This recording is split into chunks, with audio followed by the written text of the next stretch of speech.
তো এখন আমরা শর্টেড জব ফার্স্ট নিয়ে আলোচনা করব। তো একই উদাহরণ, মানে ফার্স্ট কাম ফার্স্ট সার্ভের ক্ষেত্রে যে উদাহরণটা নিয়ে আমরা আলোচনা করেছিলাম, সেম উদাহরণটা নিয়ে আমরা এখানে আলোচনা করব। তো আমরা ইতিমধ্যে জানি যে শর্টেড জব ফার্স্টের দুইটা ক্যাটাগরি হয়, একটা হচ্ছে নন প্রিএমটিভ আর একটা হচ্ছে প্রিমিটিভ। তো শর্টেড জব ফার্স্টের যে কনসেপ্ট, সেটা হচ্ছে সব থেকে ছোট জব আমাদের সিপিইউ সবার আগে প্রসেস করবে। বোঝা গেছে? এটা হচ্ছে মেন কনসেপ্ট। তো এটা হচ্ছে দুইটা টাইপ হয়, একটা হচ্ছে প্রিমিটিভ আর একটা হচ্ছে নন প্রিমিটিভ। প্রিমিটিভ মানে হচ্ছে একটা প্রসেস যদি, মানে বর্তমানে প্রসেস হচ্ছে, এখন কোনো একটা কারণে ধরা গেল যে একটা প্রায়োরিটি, হাই প্রায়োরিটি একটা প্রসেস আসছে, এখন সেটা বলতেছে যে আমাকে আগে প্রসেস করো, তখন সিপিইউ তার কারেন্ট এক্সিকিউশনে যে প্রসেসটা আছে সেটাকে সে একটু ওয়েটিং এ পাঠাবে, এবং যেটার প্রায়োরিটি বেশি সেটাকে সে প্রসেস করবে। প্রসেস করা শেষ হয়ে গেলে যেটাকে সে ওয়েটিং এ পাঠাইছিল সেটা আবার ফেরত নিয়ে নিয়ে এসে আবার প্রসেসিং করবে। ঠিক আছে? মানে ফেরত আনবে আর কি প্রসেসটাকে। সেটা হচ্ছে প্রিমিটিভ। আর নন প্রিমিটিভ মানে হচ্ছে সিপিইউ যাকে কাজের জন্য ধরবে তাকে শেষ করবে, তারপরে অন্য কাজে হাত দেবে। এরকম হচ্ছে কনসেপ্ট, হচ্ছে নন প্রিমিটিভ। তো আমরা শর্টেড জব ফার্স্টের ক্ষেত্রে প্রথম যে ক্যাটাগরি সেটা ছিল হচ্ছে নন প্রিমিটিভ। এটা আমরা দেখবো, মানে ধরি না, ধরলে পারে ছাড়ে না, এটা ধরলে পারে ছাড়বে না। ঠিক আছে? একদম কাজ শেষ করে তারপর ছাড়বে। যাই হোক, এখানে যে টেবিলটা আছে সেখানে আমরা দেখতে পাচ্ছি প্রসেস আছে, পাস টাইম আছে, এবং টার্ন অ্যারাউন্ড টাইম আমাদের বের করতে হবে, এবং ওয়েটিং টাইম বের করতে হবে, এবং আরেকটা ডাটা দেওয়া আছে সেটা হচ্ছে অ্যারাইভাল টাইম। তো অ্যারাইভাল টাইম মানে হচ্ছে কোন ডেটাটা, মানে কোন প্রসেসটা কখন এসেছে সেটার একটা সিকোয়েন্স আর কি দেওয়া আছে। তো আমাদের ঘড়িতে যখন সময় হচ্ছে 0, তখন আমাদের কোন প্রসেসটা এসেছে সেটা আমাদের আগে দেখতে হবে, তারপরে ছোট বড়র হিসাব। তো সবার আগে, মানে ঘড়িতে যখন সময় 0, তখন এসেছে হচ্ছে প্রসেস 4। তো প্রসেস 4 কে আমরা রেডি কিউতে নিলাম, মানে প্রসেস 4 কে আমরা রেডি কিউতে ঢুকালাম। এখন রেডি কিউতে যখন আমরা ঢুকাবো, প্রসেস 4 এর কতটুকু সময় লাগবে কাজ শেষ করতে? তার 3 সেকেন্ড সময় লাগবে। 3 সেকেন্ড হতে পারে, 3 ঘন্টা হতে পারে, 3 মিলি সেকেন্ড হতে পারে। তো যাই হোক, আমরা 3 মিলি সেকেন্ড নিলাম। তো তার লাগবে হচ্ছে 3 মিলি সেকেন্ড। এখন আমাদের ঘড়িতে সময় 0 এবং আসছে কে? প্রসেস 4। তো আমাদের সিপিইউ তো আসলে এই মুহূর্তে একজনই আসছে, এখন এর মধ্যে তো আর মানে ভাগ করা সম্ভব না যে কে ছোট কে বড়, তাই না? শর্টেড জব ফার্স্ট আসলে কখন আসবে? যখন প্রসেসরের কাছে একাধিক প্রসেস থাকবে, তখন সিপিইউ সিদ্ধান্ত নেবে যে একাধিক প্রসেসের মধ্যে যার কাজটা শেষ করতে কম সময় লাগবে আমি তাকে প্রসেস করব। এখন তো কাজ, মানে প্রসেস আছে রেডি কিউতে একটা, তো এখন ওকে নিয়ে কাজ শুরু হবে। তো P4 কে সে এক্সিকিউট করা শুরু করবে। P4 কে 1 মিলি সেকেন্ড করে সে এক্সিকিউশন শুরু করবে। তো 1 সেকেন্ড সে দিল। 1 সেকেন্ড দেওয়ার মানে কি? ঘড়িতে এখন সময় কত? ঘড়িতে সময় হচ্ছে এখন 1। তো যখন ঘড়িতে সময় হচ্ছে 1, তখন আমাদের অ্যারাইভাল টাইম মানে একটার সময় আসছে কে? P3 প্রসেস আসছে। তো ঘড়িতে যখন সময় হচ্ছে 1, তখন আমাদের প্রসেস আসছে কে? P3, এবং তাকে আমরা রেডি কিউতে নিয়ে নিলাম। P3 এর কাজ শেষ করতে কতটুকু সময় লাগে? 8 সেকেন্ড সময় লাগে, বা 8 মিলি সেকেন্ড সময় লাগে। বোঝা গেছে? এই তো এখন সিপিইউর কাছে রেডি কিউতে দুইটা প্রসেস আছে। ও আরেকটা বিষয়, সেটা হচ্ছে P4 এর তো 1 মিলি সেকেন্ড কাজ হয়ে গেছে, এখন P4 এর বাকি আছে 2 মিলি সেকেন্ড। এখন সিপিইউর রেডি কিউতে দুইটা প্রসেস আছে, P4 এবং P3। এখন সিপিইউর কাছে কিন্তু মাল্টিপল প্রসেস আছে। এখন সিপিইউ সিদ্ধান্ত নিবে যে কোন প্রসেসটা বা কোন জবটা সব থেকে ছোট। তো আমরা দেখতেই পাচ্ছি যে P4 জবটা সব থেকে ছোট। P3 8 মিলি সেকেন্ড লাগে, P4 এর লাগে 2 সেকেন্ড, 2 মিলি সেকেন্ড, তাহলে P4 সব থেকে ছোট। তাহলে এখন P4 কে সে আবার এক্সিকিউট করবে। P4 কে আবারও 1 মিলি সেকেন্ড সে সময় দেবে। তাহলে এখন কত হলো? ঘড়িতে সময় হচ্ছে 2। তো যখন আমাদের ঘড়িতে সময় 2, তখন নতুন আরেকটা প্রসেস আসছে। সেই প্রসেসটার নাম কি? P2। এই সরি, P2 না, তুমি না চলে গেছো? না, হাবিব বললো এসি উপরে, এসি রনিতে 10 মিনিট।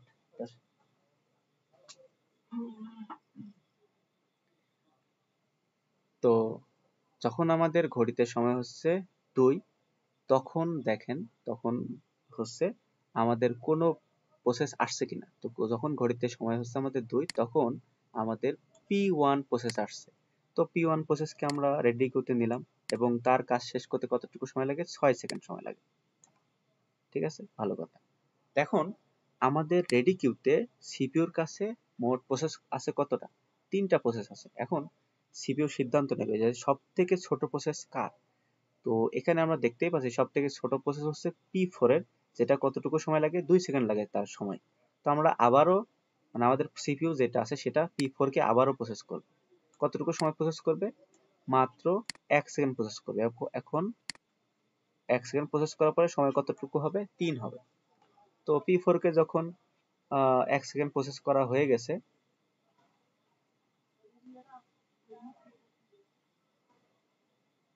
এখানে আসলে একটু মাইনাস করার দরকার ছিল। এটা আসলে 2 মানে P4 টা আসলে 3 বার প্রসেস হয়েছে না, তো 3 বার প্রসেস করলে ওর আসলে সময় তো আর থাকার কথা না। সময় মানে পরে 1 হলো, তারপরে এখন হয়ে গেল কত? 0। বুঝা গেছে? মানে 1 2 3 মানে P4 এর সকল এক্সিকিউশন শেষ। তো আমরা দেখলাম যে P4 যেটা আছে, P4 কে প্রসেস করার পরে আর কি কোনো মানে P4 এর কোনো কাজ আর অবশিষ্ট নাই। এখন আমাদের রেডি কিউতে 2টা প্রসেস আছে। এখন ঘড়িতে সময় কত? 3। ঠিক ওই সময় আমাদের এই টেবিল থেকে দেখতে হবে যে যখন ঘড়িতে সময় হচ্ছে 3, তখন কোনো প্রসেস আসছে কিনা। তো আমরা দেখতে পাচ্ছি যে 3 মানে ঘড়িতে যখন সময় 3 তখন কেউ আসে নাই। ঠিক আছে? যেমন এটা তো প্রসেস হয়ে গেছে, এটাও প্রসেস হয়ে গেছে, আমাদের রেডি করতে আছে, কিন্তু ঘড়িতে সময় 3 মানে অ্যারাইভাল টাইম 3, কারণ নাই। তো এই মুহূর্তে আমাদের কি কাজ?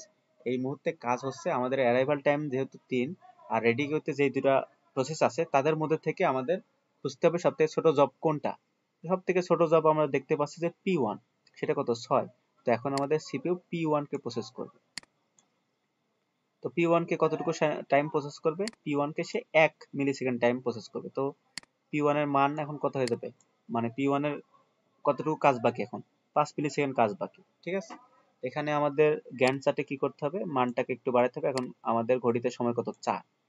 তো যখন ঘড়িতে সময় 4 তখন দেখেন আহ নতুন একটা প্রসেস চলে আসছে। যে ঘড়িতে সময় যখন 4 তখন নতুন একটা প্রসেস আসছে কত? P5।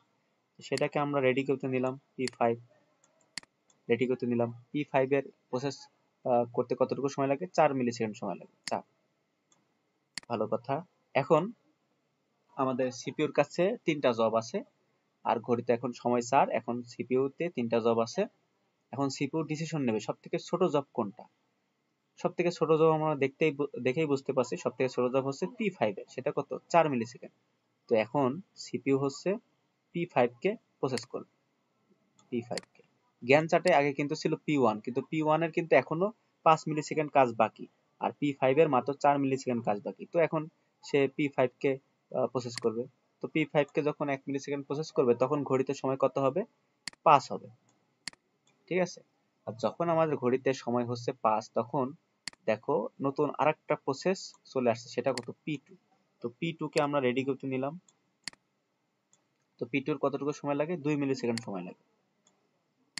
তো এখন আমার রেডি কিউতে এখন আমার P5 কে প্রসেস করার পরে কিন্তু এটা টাইমে একটু কমে যাবে, মানে 1 মিলি সেকেন্ড কমে যাবে, মানে এখন হচ্ছে 3। তা এখন আমার রেডি কিউতে 4টা জব আছে। রেডি কিউতে আমার 4টা জব আছে এবং সব থেকে ছোট জব কোনটা? P2। তো আমাদের সিপিইউ P2 কে প্রসেস করবে।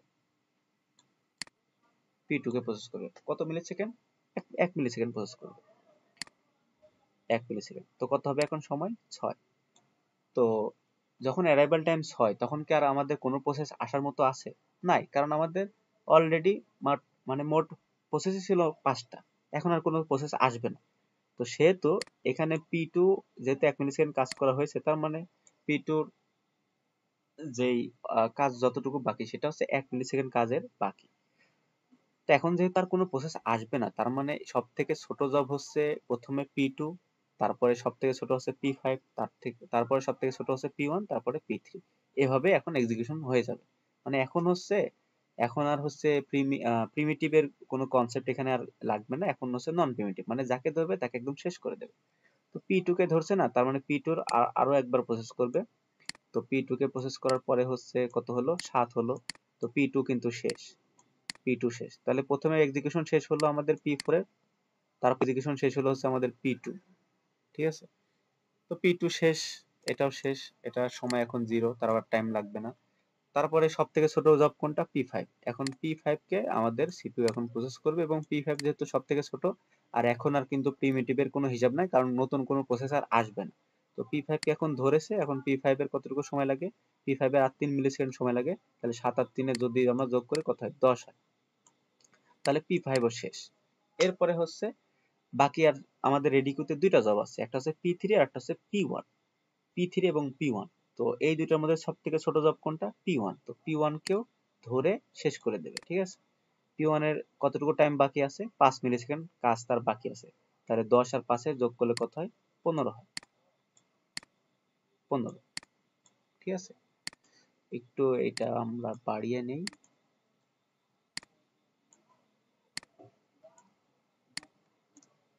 তো P5 এর P1 এর কাজও কিন্তু শেষ হয়ে গেল, এবং P1 এর 0 সময় কাজ বাকি আছে। তাহলে এটাও কিন্তু কাজ শেষ। এবার সর্বশেষ কাজ বাকি কার? P3 এর কাজ বাকি। তো P3 এর কতটুকু সময় কাজ বাকি আছে? P3 এর কাজ বাকি হচ্ছে 8 মিলি সেকেন্ড। P3 কিন্তু একবারও প্রসেস পায়নি, ঠিক আছে। P3 এর কাজ বাকি কতটুকু? 8 মিলি সেকেন্ড। তাহলে 15 আর 8 যদি আমরা যোগ করি 23, ঠিক আছে। তাহলে P3 ও শেষ হয়ে যাবে।